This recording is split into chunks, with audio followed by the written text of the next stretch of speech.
Siapa yang siap diberkati dengan firman Tuhan hari ini? Dua tangannya tinggi-tinggi, tepuk tangannya buat Yesus yang paling meriah. Hari ini firman Tuhan berbicara tentang yang namanya mindset, healthy mindset, pola pikir yang sehat. Kita semua harus tahu pola pikir kita, baik yang kita sadari maupun yang tidak kita sadari. Karena kadang-kadang kita punya mindset tertentu tetapi kita belum tentu sungguh-sungguh menyadarinya. Tapi Anda sadar apa tidak sadar, pola pikir kita menentukan hidup kita. Pola pikir kita menentukan perasaan kita. Pola pikir kita menentukan apakah Anda happy atau tidak. Pola pikir kita akan menentukan kita sehat atau tidak. Pola pikir kita menentukan kita sukses atau tidak. Karena itu mari kita baca Roma 12 ayatnya yang kedua. Firman Tuhan ngomong begini. Janganlah kamu menjadi serupa dengan dunia ini. Tetapi berubahlah. Semuanya katakan berubahlah. Lebih keras katakan berubahlah. Oleh apa? Pembaharuan budimu. Jadi hari demi hari budi kita, akal budi kita, pemikiran kita, mindset kita, pola pikir kita perlu apa tadi? Berubah. Hari demi hari saya mengerjakan pola pikir saya.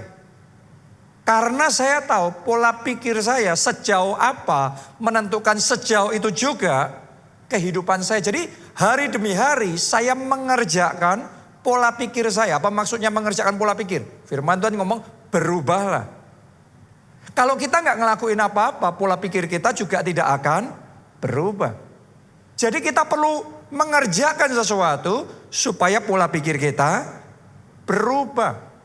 Jangan sama seperti pola pikir dunia. Tapi berubahlah oleh pembaharuan budimu. Biarlah yang ada di dalam budi saudara bukan lagi sama seperti pola pikir dunia. Tapi mulai hari ini pikiran Kristus ada dalam pikiran saudara. Pola pikir Kristus ada dalam kehidupan saudara. Amin. Dan kita perlu berubah. Berubahlah oleh pembaharuan budimu. Bagaimana caranya mengubah pola pikir? Sederhana. Kita mau semua yang baik, semua yang benar, semua yang adil, semua yang patut dipuji, semua yang disebut kebajikan dan semuanya itu. Pikirkanlah semuanya itu, artinya dengan apa kita mengisi pola pikir kita setiap hari, itu yang akan shaping cara kita berpikir, cara kita berkata-kata, cara kita bekerja, cara kita berperilaku, cara kita merasakan sesuatu. Semuanya ditentukan dengan apa yang kita izinkan masuk di dalam benak kita. Ayat yang sama tadi saudaraku di Filipi 4 ayat 8. Saya mau bacakan di Alkitab versi terjemahan Indonesia masa kini. Akhirnya saudara-saudara, isilah, semuanya katakan isilah. Isilah apa? Pikiranmu. Jadi yang bisa diisi bukan cuma gelas. Tapi pikiran kita juga bisa diisi. Isilah pikiranmu dengan hal-hal yang bernilai, yang patut dipuji, yaitu hal-hal yang benar, yang terhormat, yang adil, yang murni, yang manis, dan baik. Jadi hari ini bahkan sementara Anda duduk, saat ini juga firman Allah disampaikan.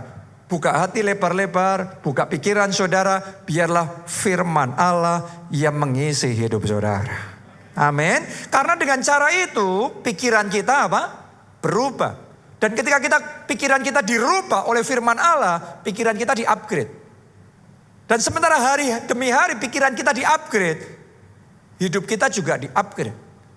Pekerjaan kita juga di-upgrade.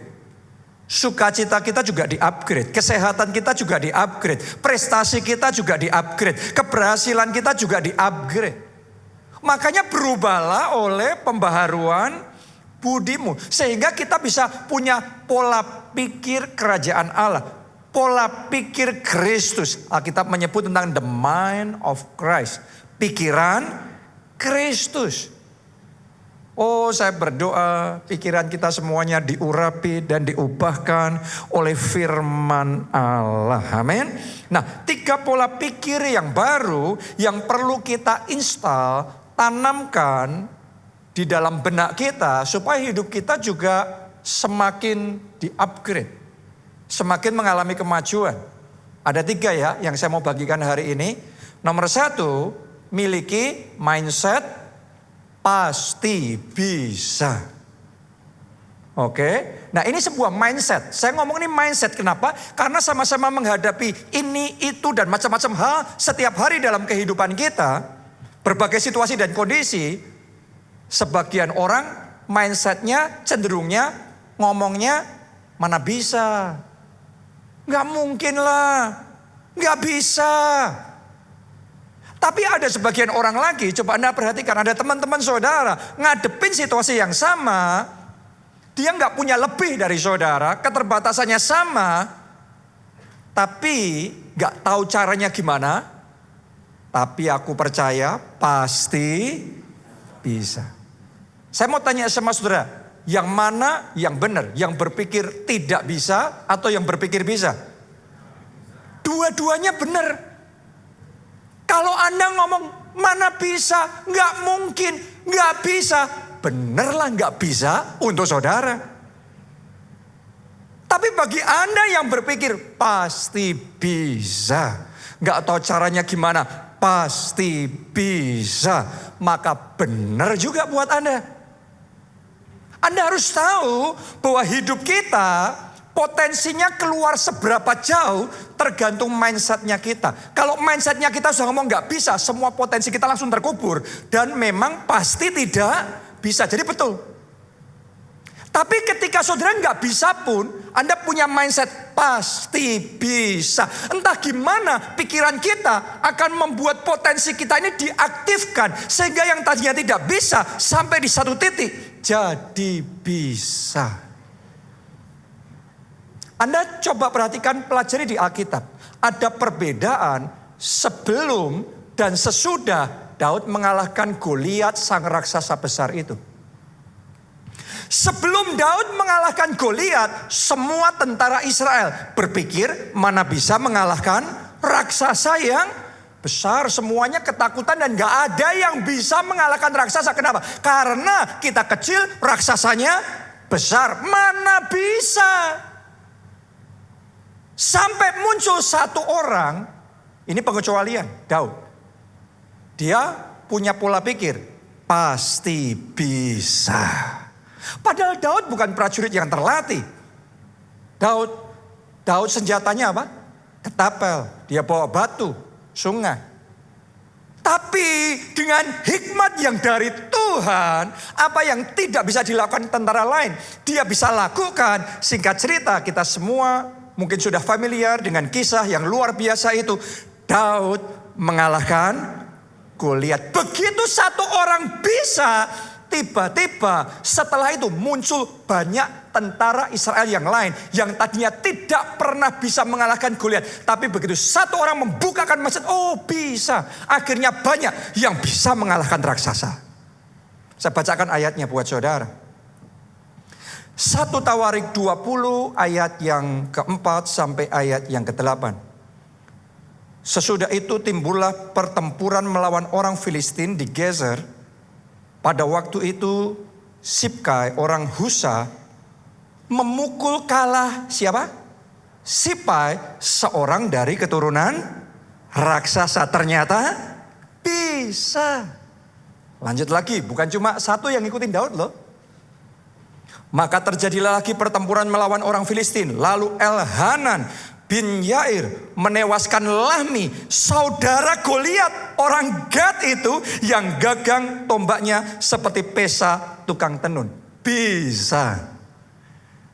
Begitu Goliat jatuh, saudara-saudaranya raksasa-raksasa yang lain jatuh juga. Bisa kita kalahkan. Mungkin postur kita nggak seperti mereka, tapi kita bisa. Bersama Yesus bisa. Itu mindset. Lanjutkan lagi, ayat 6. Lalu terjadilah lagi pertempuran di Gad, dan di sana ada seorang yang lebih tinggi perawakannya, yang tangannya dan kakinya masing-masing berjari 6, 24 seluruhnya. Juga orang ini termasuk keturunan raksasa. Ini horornya, ini teror yang luar biasa. Ia mengolok-olok orang Israel. Maka Yonatan, anak Simei, kakak Daud, menewaskannya. Orang-orang ini termasuk keturunan raksasa di Gad. Mereka tewas oleh tangan Daud dan oleh tangan orang-orangnya. Begitu pikiran mereka dibukakan, oh ternyata bisa. Mereka yang tadinya tidak pernah bisa, kemudian berubah mindsetnya, maka semua potensinya muncul, confidence-nya muncul, imannya muncul. Mereka mulai berjuang cari caranya, mereka mulai mempelajari. Tadinya kalau sudah nggak bisa, sudah nggak ngerti, waduh nggak mungkin, nggak terkalahkan. Tapi begitu bisa, pasti ada caranya, bisa sampai di satu titik yang tadinya tidak bisa, kemudian jadi bisa. Mulai hari ini akan ada hal-hal yang tidak pernah bisa Anda lakukan sebelumnya dalam hidupmu. Tahun ini bisa. Bisa. Amin. Prestasi sebesar itu bisa. Project sebesar itu bisa. Sukses di level itu bisa. Mengalahkan sakit penyakit yang orang ngomong tidak mungkin bisa sembuh. Bisa. Mengalahkan kecanduan, keterikatan dengan obat-obatan, dengan narkoba, dengan shopping. Loh, terikat itu bukan cuma narkoba loh saudaraku. Ibu-ibu, berapa banyak yang terikat dengan shopping, gak punya uang pun terus gesek. Kenapa? Karena kecanduan, keterikatan. Pokok gatel tangannya harus shopping. Zaman sekarang gak gesek lagi ya, tinggal pencet. Tapi hari ini saya mau ngomong sama saudara, mulai rubah mindset saudara dan katakan bersama Yesus bisa.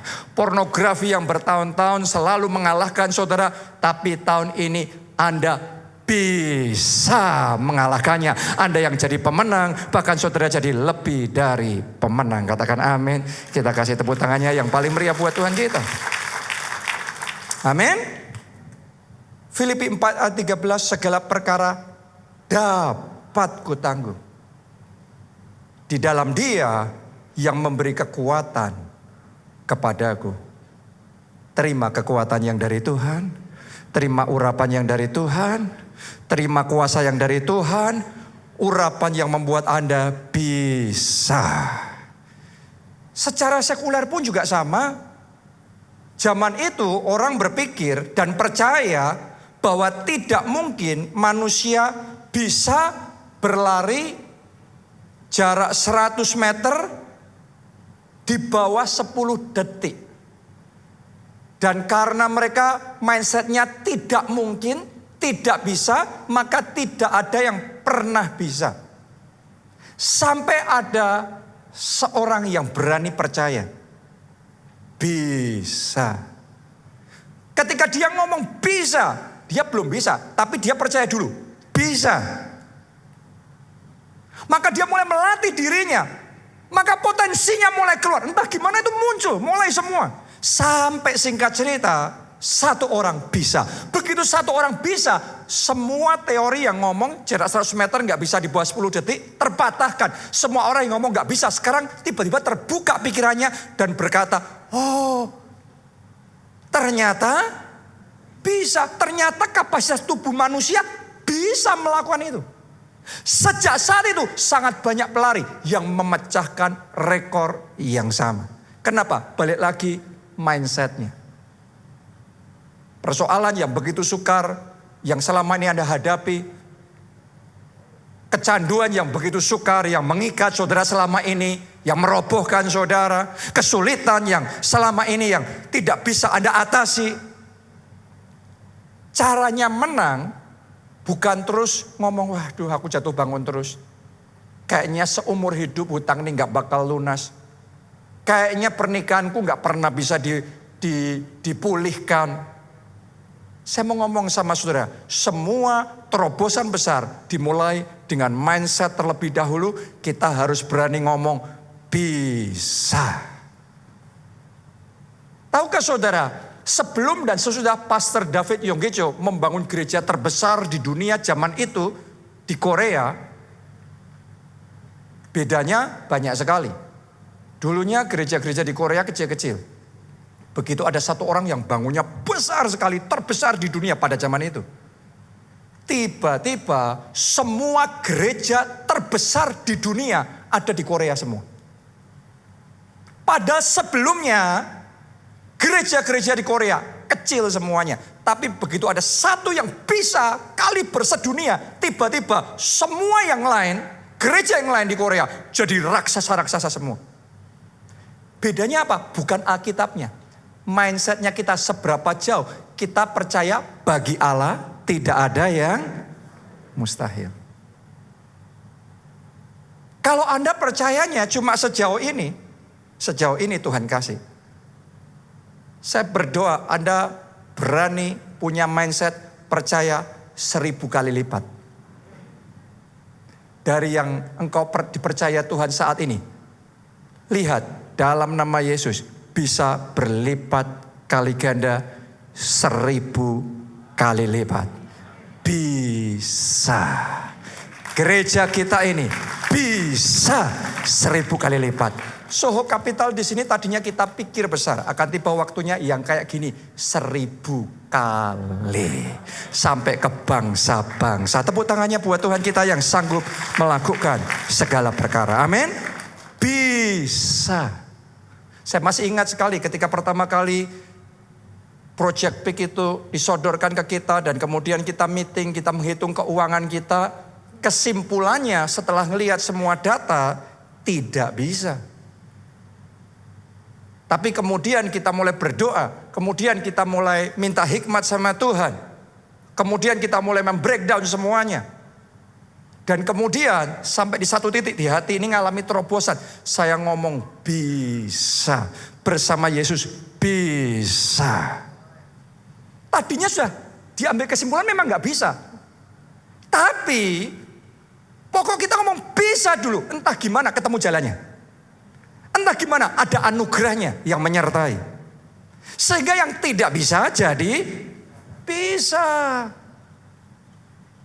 Anda nggak harus hidup menderita dan depresi dan sedih terus. No. Anda bisa punya hidup yang penuh sukacita, hidup yang bahagia, keluarga yang baik. Haleluya. Anda tidak harus jadi orang Kristen yang cuma pasif. Tapi saya sedang melihat jemaat keluarga Allah. Jadi orang-orang Kristen sejati. Jadi saksi Kristus yang menyelamatkan jiwa-jiwa. Sehingga melalui hidup saudara, keluarga besar Anda bisa dipertobatkan. Teman-teman saudara bisa diselamatkan. Katakan amin. Tepuk tangannya yang paling meriah buat Tuhan kita. Semua tabiat yang jelek, yang selama ini selalu membatasi hidupmu. Kita ini dibatasi karena habitnya kita. Tabiat kita, gaya hidup kita yang salah. Tapi tahun ini terobosan terjadi dalam hidup saudara. Amin. Jadi mulai hari ini mindsetnya dirubah dulu. Apa? Bisa. Sementara khotbah ini berlangsung, sebenarnya mindset saudara sudah mulai dirubah. Ini yang saya kerjakan tiap hari dalam hidup saya sendiri. Karena kita tuh hanya bisa sejauh mindsetnya kita. Makanya kita perlu mengerjakan mindset kita. Berubahlah oleh pembaharuan budimu. Itu mindset yang pertama. Yang kedua yang saya mau bagikan sama saudara, kita perlu kembangkan mindset, pola pikir. All is well. In our lives, all is well. Semuanya baik. Semuanya baik. Anak-anakku, istriku baik. Pelayananku baik. Masa depanku baik. Kesehatanku baik. Haleluya. Apakah itu berarti dalam hidup kita gak pernah ada masalah, gak pernah ada tantangan? Semua orang alamilah yang Anda alami. Tapi sama-sama ngalami itu, sebagian orang pokok mikirnya, lah ini kenyataannya gak baik. Tapi dalam menghadapi kenyataan gak baik pun, miliki mindset. Allah turut bekerja dalam segala perkara untuk mendatangkan kebaikan. All is well.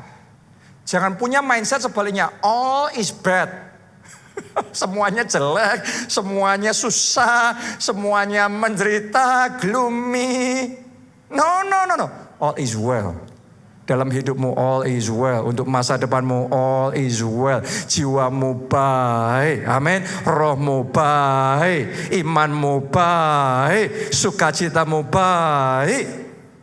Mari kita belajar dari kisah pengalaman kehidupan perempuan Sunem yang dicatat dalam Alkitab di 2 Raja-Raja 4 ayat 19 sampai 26. Tiba-tiba menjeritlah ia kepada ayahnya, "Aduh kepalaku, kepalaku." Lalu kata ayahnya kepada seorang bujang, "Angkatlah dia dan bawa kepada ibunya." Diangkatnyalah dia, dibawanya pulang kepada ibunya.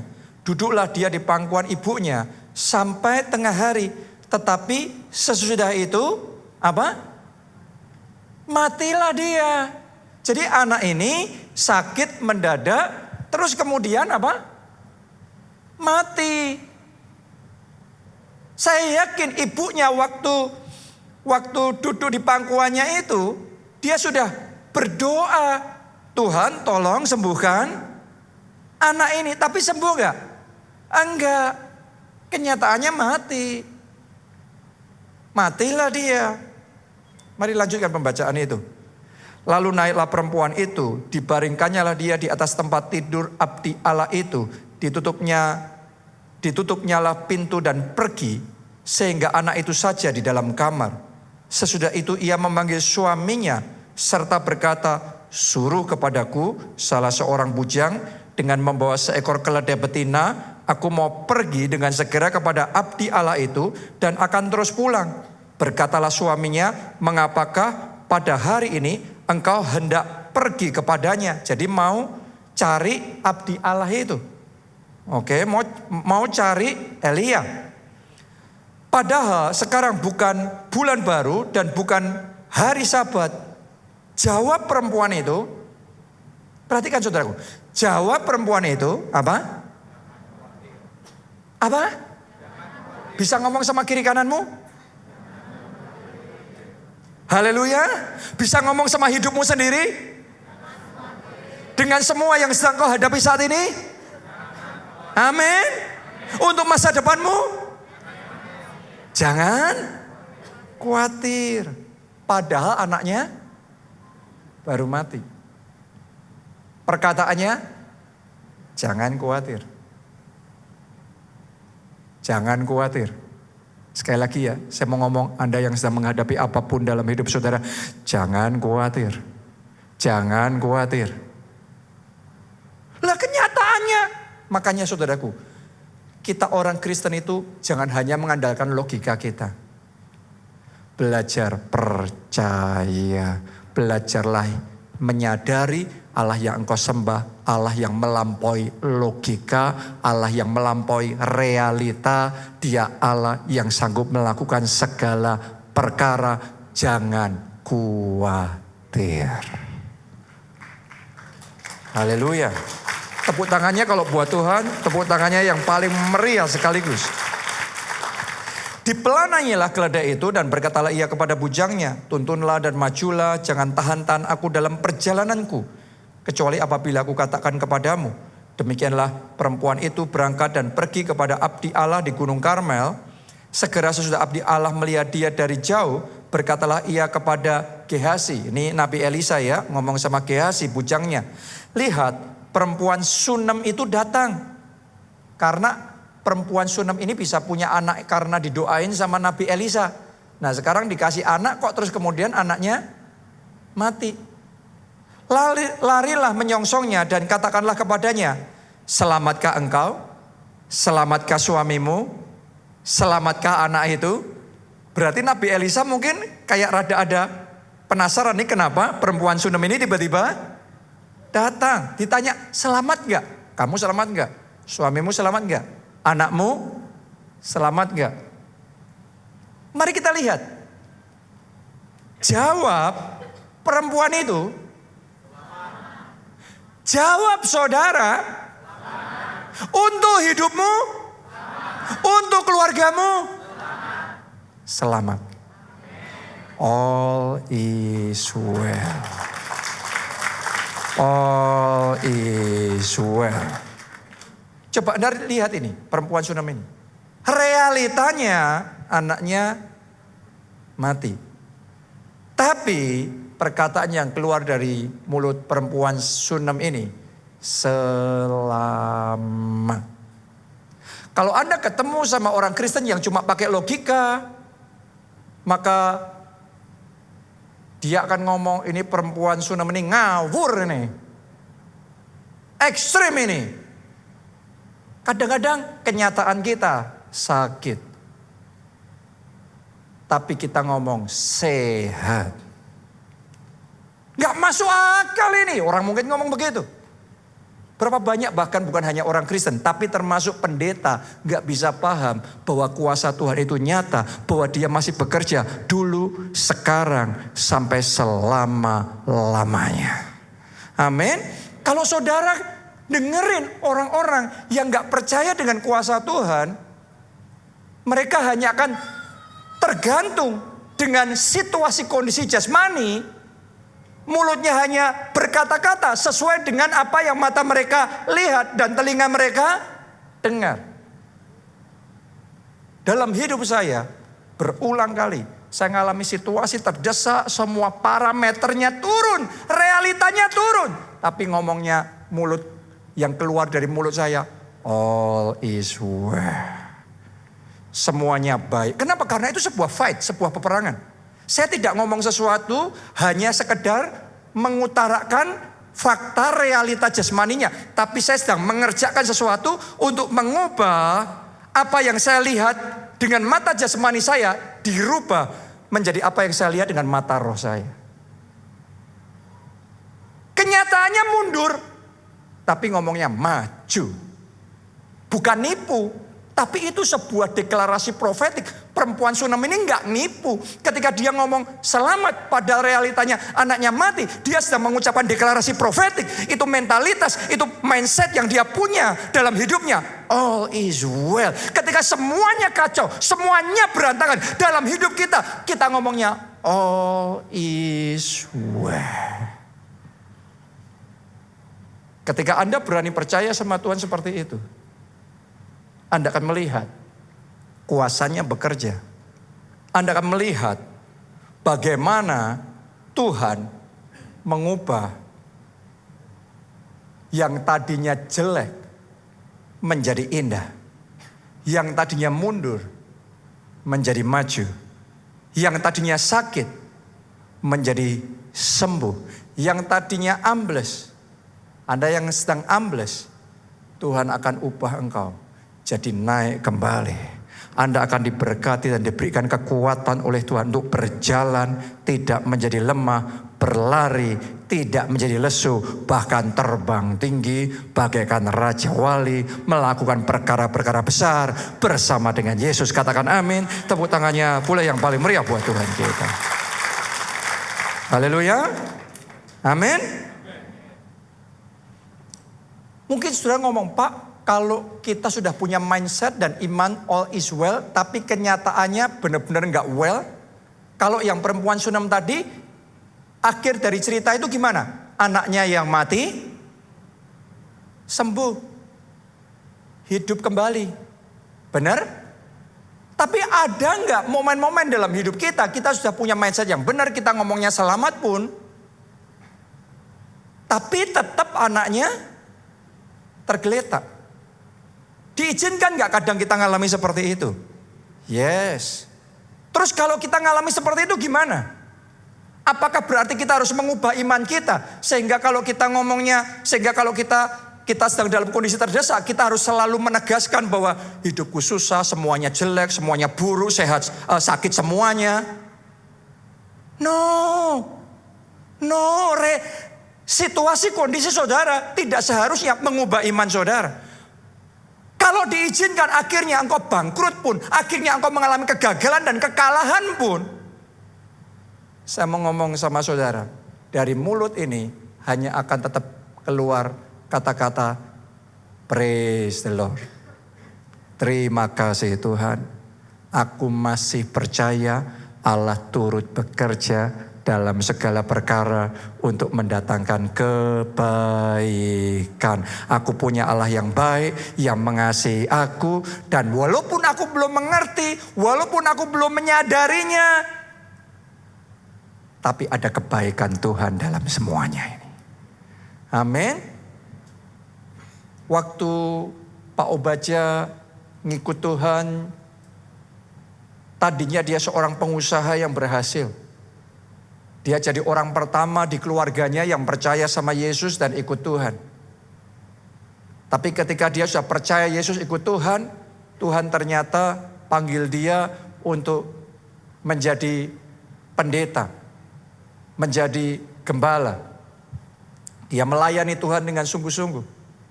Tapi sementara dia melayani Tuhan dengan sungguh-sungguh, yang terjadi bukannya diberkati, tapi diizinkan ngalami yang namanya kebangkrutan.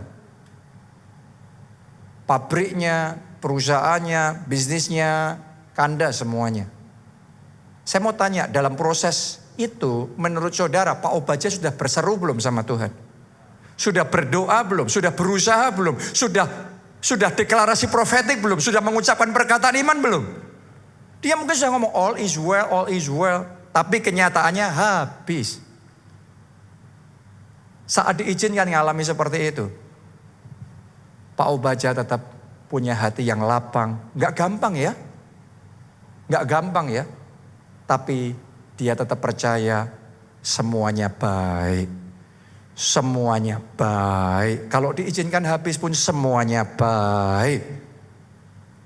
Selama sekian tahun dalam kehidupannya, mata-mata memandang kepadanya dari keluarga, dari teman-teman. Mata-mata melihat dan seolah-olah kayak ngomong tuh, ikut Yesus menderita, ikut Yesus malah bangkrut, habis. Dalam kondisi kayak gitu itu bukan waktu singkat. Itu waktunya, prosesnya bertahun-tahun. Tapi melalui semua kesesakan seperti itu, yang keluar dari mulut ini, puji Tuhan. Tuhanku tetap baik, hidupku baik, keluargaku baik, masa depanku baik, all is well. Sampai di satu titik, seturut imannya terjadi. Kuasa Tuhan bekerja, dibalikkan satu persatu. Justru karena melalui semuanya itu, kebangkrutan itu, Pak Obaja jadi sepenuhnya fokus melayani. Tadinya separuh-separuh pengusaha, tapi juga pendeta. Sekarang ditinggalkan semuanya, fokus untuk mengembalakan. Di situ revival besar terjadi, kegeraan besar terjadi. Akhirnya gereja kita Tuhan bawa jadi berkatnya sampai Indonesia, bahkan sampai bangsa-bangsa. Kita bisa dimampukan di titik itu karena melalui yang tidak baik. Dan kita tetap percaya Tuhan yang baik. Hari ini apapun yang kau alami dalam hidupmu, ngomongnya all is well, semuanya baik, hidupku baik, masa depanku baik, keluargaku baik. Haleluya. All is well. All is well. Miliki mindset seperti itu. Miliki mindset seperti itu. Amin. Yang terakhir, yang ketiga, yang kita perlu miliki adalah pola pikir badai pasti berlalu. Sebesar apapun, seberat apapun badai yang datang dalam hidup kita. Hari ini ngomong di dalam nama Tuhan Yesus, badai yang satu ini pun pasti berlalu. Persoalan seberat apapun pasti berlalu. Masih ingatkah saudara ketika pandemi pertama kali datang, berjalan sekian lama, banyak orang yang kemudian berpikir kapan selesainya. Benar enggak? Ada yang berpikir, wah jangan-jangan 5 tahun lagi baru selesai. Setelah itu Karena mutasi nggak selesai-selesai. Kan Anda masih ingat ya, habis mutasi ini, mutasi itu lagi, wah tambah parah, wah tambah menular, wah tambah bahaya. Nah kalau kayak gini, kapan selesainya? Sampai sebagian orang jujur aja berpikir ada kemungkinan tidak akan pernah selesai. Tapi kenyataannya 2020 kan, 2021, 22 dan di 2023 ini WHO baru saja mengumumkan status darurat pandemi sudah dicabut. Badai pasti berlalu. Yang seheboh itu pun, yang sedahsyat itu pun, yang semenakutkan itu pun, yang selama itu pun tetap berlalu tuh. Masih ingatkah saudara 7 tahun kelaparan di Mesir dan di seluruh dunia pada zamannya Yusuf? Kan mereka nggak tahu ini berapa lama. Resesinya berapa lama? Krisisnya berapa lama? Setahun ya sudah ditahan-tahanin. Tahun kedua dikuat-kuatin. Tahun ketiga tambah nggak kuat. Tahun keempat lah kapan ini? Kapan ini? Jangan-jangan selamanya. Mungkin itu yang ada di benak saudara. Jangan-jangan engkau menghadapi dan harus mengalami melalui semua yang Anda tanggung saat ini seumur hidupmu selamanya. Tapi hari ini saya mau ngomong sama saudara di dalam nama Yesus, badaimu pasti berlalu. Katakan amin, amin, amin. Tepuk tangannya boleh yang paling meriah buat Tuhan kita. Badai itu pasti berlalu. Mazmur 107 ayat 28 sampai ayatnya yang ke-30. Maka berseru-serulah mereka kepada Tuhan dalam kesesakan mereka. Kalau Anda dalam kesesakan, berserulah sama Tuhan. Dan dikeluarkannya mereka dari kecemasan mereka. Dibuatnyalah badai itu diam. Badaimu diam. Badai keuangan itu diam. Badai yang kau sedang hadapi di keluargamu diam. Amin. Haleluya. Sehingga gelombang-gelombangnya apa? Tenang. Karena selama gelombangnya belum tenang, perahu kita terus diombang-ambingkan. Badai fitnah, gosip itu, serangan-serangan itu dibuat tenang. Mereka bersuka cita. Ayo baca bersama-sama. Sebab semuanya reda. Ucapkan itu sebagai deklarasi profetik untuk hidup saudara. Semua masalahku reda. Amin. Dan dituntunnya mereka ke pelabuhan kesukaan mereka. Anda yang dalam kedukaan, badai pasti berlalu. Kedukaanmu digantikan kesukaan. Berapa waktu yang lalu kita terus-menerus mendengar istilah ini, winter is coming, winter is coming. Hari ini saya mau ngomong sama saudara, winter is leaving, winter is leaving. Tadinya orang ngomong musim dingin datang ini, menakutkan sekali. Tapi sekarang saya ngomong saudara, musim dinginnya lewat, musim dinginnya lewat. Mau musim dingin semenakutkan dan seberbahaya apapun, lihat aja sejarah kapan musim dingin gak selesai. Musim dingin pasti selesai. Matahari akan kembali bersinar. Badai pasti berlalu. Katakan amin, amin, amin. Tepuk tangannya pula yang paling meriah. Anda percaya?